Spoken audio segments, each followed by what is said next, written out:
Hello everyone, Ranger Swamp here, and this video is about the top 5 mechs discussion that occurred a couple of weeks back.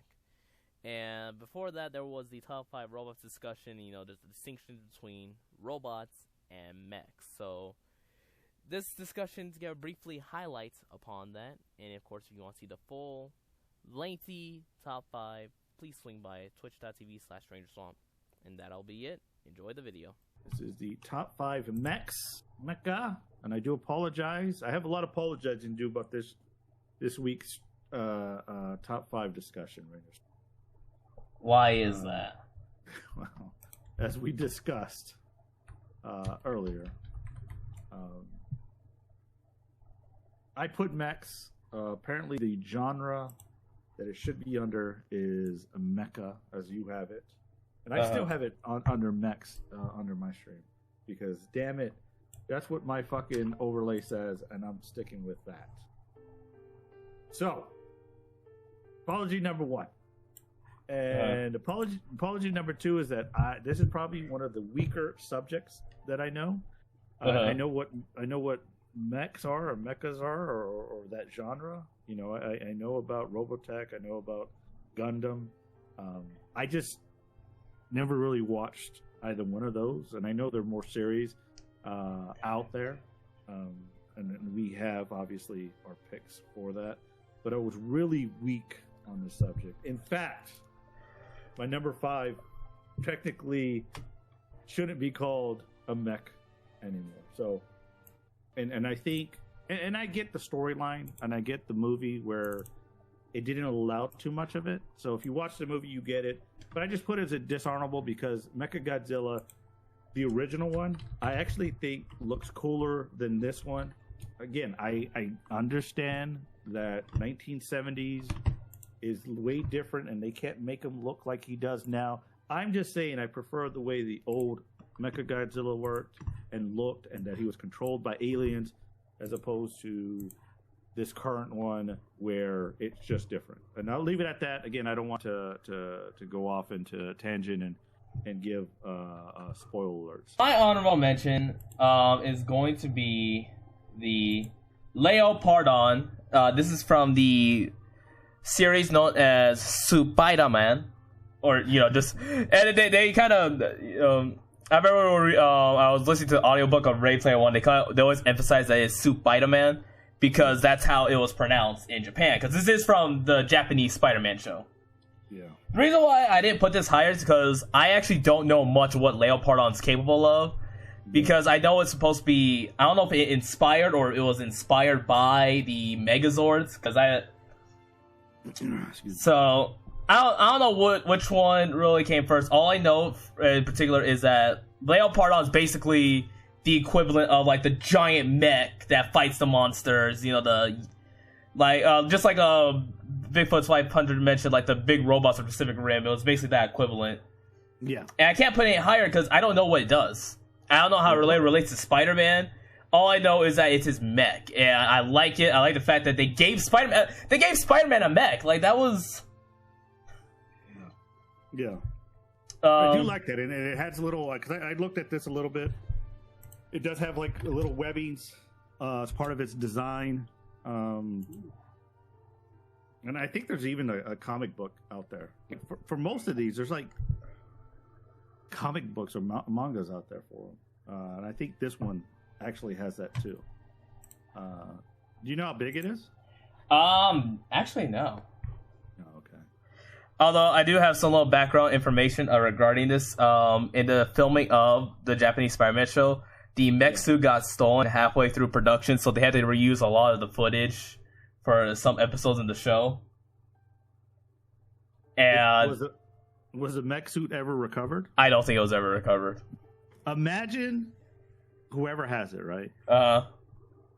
Having that mech suit and, just like, yeah, I got this. And not being able to do anything with it. Just having it. Where would you put it? And like, who would you show? Because like, hey, you stole that, son of a bitch. And the movie that I wanted to watch had to use old clips and shit. Was it a show or a movie? It was a show. It had a show. It was. All right, I like it, and I know Spider-Man's your favorite hero, so I do agree. Honorable mention is probably probably a good slot for that. Since you don't. Also, Guacha has added something. He says Ava Unit 1 is really dope. I believe that's his honorable mention. I looked it up. That is from Neon Genesis Evangelion. Oh, okay. Is that a good series? Because that one. I hear a lot about that series. Like I hear it's like. I do too. And I actually been meaning to check it out because I heard it really. Oh. No, that's his number 1. He said. Oh, okay. Understandable. Yeah. Well, keep the number 1. Hold off on it. You can tell us why. If he has a number 5, because that's what we're going on to next. Let us know. And put it on order. And just a quick. I like it because blah blah blah. Real quick, and then we'll sort of go through it. All right. But that one looks cool. Purple, looks vicious. It looks like my number 2. So I'm interested in hearing what that one. Oh, all right, cool. I like it. My number 5, and I'm trying to remember. Oh, my number 5 is the failure that I was talking about. Again, this was based off of my memory 30 years ago. So I apologize in advance. 30 plus years ago, so I think it's a little long. His name is Jet Jaguar. Oh. And he was actually one of the first robot. He was with Godzilla. He fought with Godzilla, right? Uh-huh. And his power in the movie that I watched, it was Godzilla versus Megalodon, something like that. But Jet Jaguar fought alongside Godzilla, and his power was to fly, obviously, one of them, and then be human size, and then expand his size 50 meters, which is like 180 feet, something like that. So the same size as Godzilla was at the time. Godzilla is now like 600 feet. Godzilla is like over 300 feet. Something, I don't know the exact numbers, but and the reason this is a failure, because when I looked him up, it says he's a robot. It's like, yeah, cool. And I remember that the scientist was controlling him, but apparently Jet Jaguar becomes sentient, so he becomes self-aware. He's able to control, and he decides to protect people. So technically, he was at one point a mech because he was controlled by the scientists who created him, but now he's not. So fuck all that. So now here's my number 5. It's actually I guess a decently known one. It's not too popular. It's known as a Skell, and this comes from a game called Xenoblade Chronicles X. Yeah. And so Skells basically operate as sort of the, like, because in the world you're on in Xenoblade Chronicles Mira, there's a lot of creatures. Most creatures you're able to handle on your own, but there are some bigger creatures that are just too powerful for normal people. So they need the Skells, which operate as sort of the defense for larger monsters, or attacks from let's say unidentified flying objects or such. And that does happen quite a bit. All right, cool. I like it. I haven't played Xenoblade Chronicles. What I did watch of it, and when they did do, like, I saw you play, and there was like a cutscene that showed what the Skells were. I'm like, oh man, those look pretty cool. So, all right. Again, like I said, I'm really weak on this subject because I'm more of the Shonen Jump type animes, and not necessarily the whole mechs, Robotech, Gundam type series. So I like that one. But I do have a number 4 that I think we can all agree upon. That I liked when it came out on Netflix. It's no longer on Netflix, by the way. The Knights of Sedona. Guards. There's a Type 17. I think this is a Type 17. It may be a Type 18 guard. And you have, I think was it Nagate? Was the pilot? His grandfather had him train in a computer and learn how to fly these. He's an awesome pilot. Google that. And then what's your number 4? My number 4 is going to be the Metal Gear from the Metal Gear Solid series. Yeah.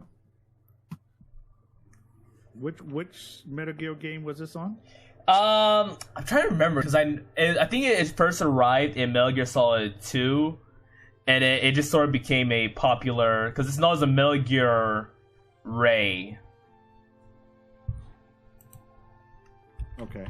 What does this do? Because I don't recall this one at all. This particular one was meant to be like the next big Metal Gear, because in the first Metal Gear Solid game, Snake of course destroyed the. No, this is Metal Gear Rex. My bad. Metal Gear Ray is the one Snake destroyed. Yeah. And that was supposed to be the the next big Metal Gear project. That was supposed to, and they were supposed to mass produce those. So next they invented Metal Gear Rex, and this is the model for that.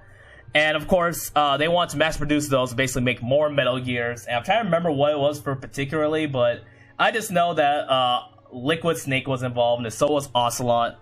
My number 3, and I think if I'm not mistaken, Bigfoot's Wife Hunter mentioned this individual as their number 5.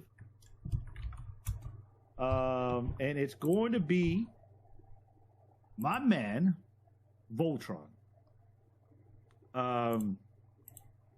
This is, and I'm not talking about the 1980s Voltron. I'm not talking about the one that was created where he's all glowing and shit. Talking about the one where this one right here. I'm talking about where he looks cool, his face, the Black Lion is piloted by the guy wearing the red suit, because the dude who was going to originally pilot the Black Lion is in a coma, and then the princess who is also wearing a different, I think she wears pink, is piloting. It's all sorts of fucked up. No one's wearing the right colors for this Voltron.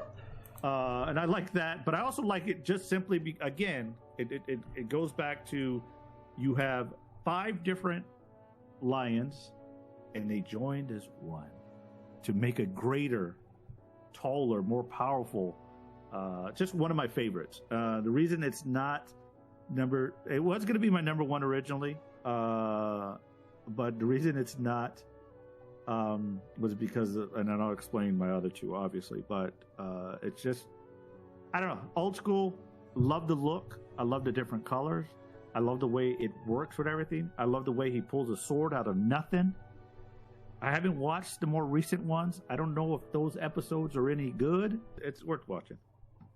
All right. So what was your number 3? So my number 3, coincidentally, is also Voltron.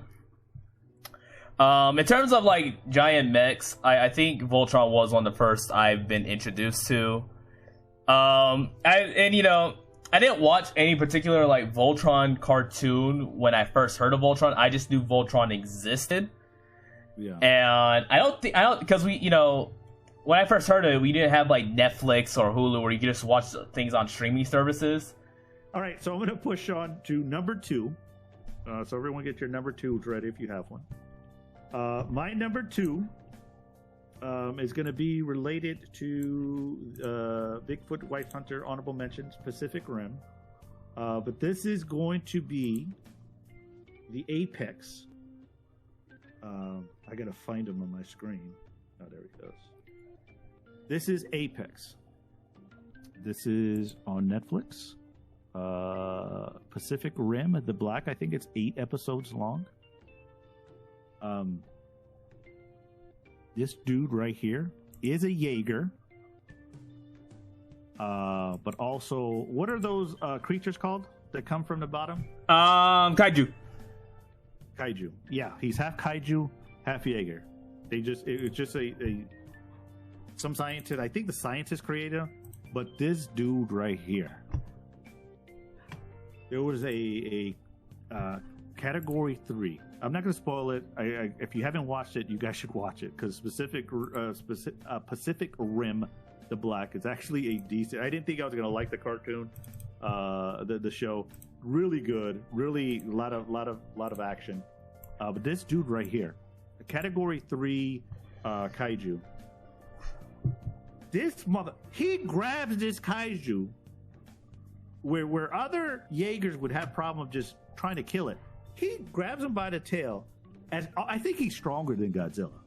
I think what Pacific Rim is trying to do is create a showdown between this dude who moves like Spider-Man, as tall as any other kaiju out there. But he grabs the dude by the tail. This Category 3. I don't know the exact name of the kaiju that came out because there's all different names for them. Grabs him by the tail and just starts whipping him around like he doesn't weigh anything. This dude is super powerful, and he counts because he's half Jaeger. That makes him all Jaeger. All right. Since we were talking about Megazords, I guess this is wait. No, we weren't talking about Megazords. Well, we weren't talking about Megazords, but that's not. What's your number 2? My number 2 is known as the Jehuti. Yeah. And where's this from? This is from a game known as Zone of the Enders, and this is actually made by the same people who made Metal Gear Solid, by the way. And very underrated game, by the way. I honestly, when I first played this, I wasn't really expecting too much in terms of because I wasn't a huge fan of mechs and all that. Yeah. But this is a really great experience. This is what made me really get invested in the whole mech genre. All right. So I'll go on to my number 1, and thank you, Watcher, for your picks. We appreciate them. It's nice to, and what Ranger Swap and I always say, it's nice to have a conversation, casual. We're not experts. We're not saying ours are right. We're saying this is what we like. And the same with Bigfoot's Wife's Hunter for their picks, for his picks rather, just because it just brings up different mechs and different selections that we can. I personally have used to sort of say expand certain things that I want to look at. Some of it I don't do all of them, but definitely going to check out the that Gundam because that one looks cool as hell. I want to see it in action. Yeah. All right, so my number 1 pick, it's gonna epitomize what I was talking about as far as what I think a robot piloting a robot should be. What I think that all of these, most of these storylines strive for, is going to be from Aldnoah Zero. It's going to be the KG-6 Sleipnir. It's going to be the one that's piloted by my man, Inaho Kasuke, the best pilot out there. With or without his magical eye in season 2. This is a training unit. This is a unit in which he was able to defeat the Vers, Orbital Knights from Vers or from Mars. And those were cataphracts. They call them cataphracts in this series. And first of all, I love the color. I love bright colors. Orange is pops. Could have been a little brighter for my taste, but again, I get it. It's more of a construction orange. But the reason I picked this one as my number 1 is because this is not a special cataphract. This is a training unit, and the pilot made it work. The pilot was able to defeat cataphracts that were powered by the technology called Aldnoah, and Inaho Kasuke is probably the most underrated protagonist heroes out there because he was high school student, but he was just really fucking smart, and he figured out how to bring down the super powered cataphracts and it's just amazing. And I think that's what mechas should be, where it's the pilot that makes makes it work, and it just works for me. I think I touched upon it on number 4 with Knights of Sidonia, and then also with Voltron, but especially so with the Noah Zero. Season 2 is more talky than action. So if you just want to watch one and you don't want to invest too much time, watch the first 12 episodes. That's season 1, and just say, okay, Naho Kasuke, you a bad dude. That's my number 1. All right. So for my number 1, it's going to be a classic. We've all heard of this one. It's going to be the Megazords. What? We talked about the Megazords. From basically the entirety of the Power Rangers.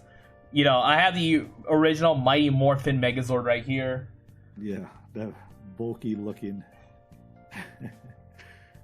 It does look cooler than Dino Thunder one. Oh my god, that one was just like, I don't know. I remember thinking, man, this Megazord's kind of cool. Now I'm looking back, I'm like, in this picture, it looks cool.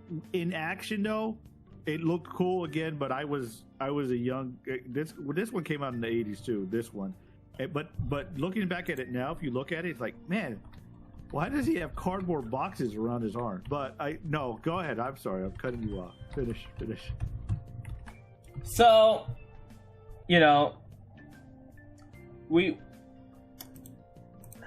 I'll try to think. So, when it comes to all these mechs, including Voltron, it's always about sort of how it's utilized. And I think with the Megazords are never overly used, in my opinion. And I'm not saying that any mech is like overly used, but I think for the Megazord, they always make it clear, all right, we need this in a situation where it's like really needed. And you kind of see that in the fights too, where it's always when there's a giant monster. They never like use it on some poor minion that showed up on the wrong day. It's always when, all right, we're at the end of the battle. Now let's use a Megazord to finish this. That's sort of always been the idea. Yeah. And I kind of like that. I kind of like that it's not, the Megazord shows up when it has to, and it doesn't overstay its welcome. And I think that sort of utility is interesting because most mechs are mostly their main weapons. And seeing a mech that plays more of a role of being like the grand finale is actually really cool. You see this in all Power Rangers series. And I think overall, I just like the fact that the Megazord has a legacy. You could find so many different variations of Megazords now. We are within 30 years of Megazords at this point. And I think it's crazy how many different variations that there are now. Because other mechs you can have different variations or different like versions, but it's still gonna be the same thing. But each Megazord is so vastly different. I mean, we're talking about like Mystic Force, Dino Thunder. Yeah. They all contrast from each other. Well, they do the same thing. I think it's just cool to see that there's still different ways you can have a Megazord. You can have one. And that's a good point too. Is where like you said, there's different variations, and it obviously they seem to fit. Again, Dino Thunder. We're making fun of Dino Thunder because one of the arms is a tail. It's like, all right, you guys could have did better with that. Come on. But outside of that, though, I think Dino Thunder looks pretty cool. Other than the fucking tail arm use that like... it has. But yeah, I agree. I think the point you're making is an excellent one. Where Megazord's been around and it keeps reinventing itself. Power Rangers keep reinventing themselves, and obviously we know that it's for toys and for marketing and to keep different generations interested. But when you think about the ultimate power to beat up the monster that gets increased in size by 1,000 feet, however tall it is. I don't think it's 1,000 feet, but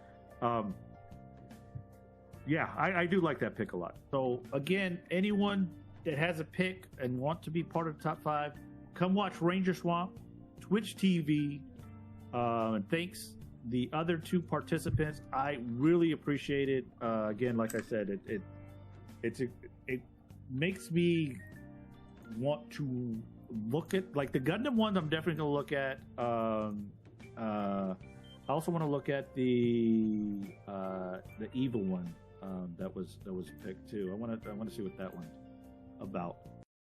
And just like that, the list is all complete. That is the brief, very brief synopsis of what occurred during the top 5 discussion. Of course, if you want to see the full discussion, please swing on to twitch.tv/RangerSwamp. And of course, if you did enjoy the video, leave a like. And that'll be it. Thank you for watching. See you all next time.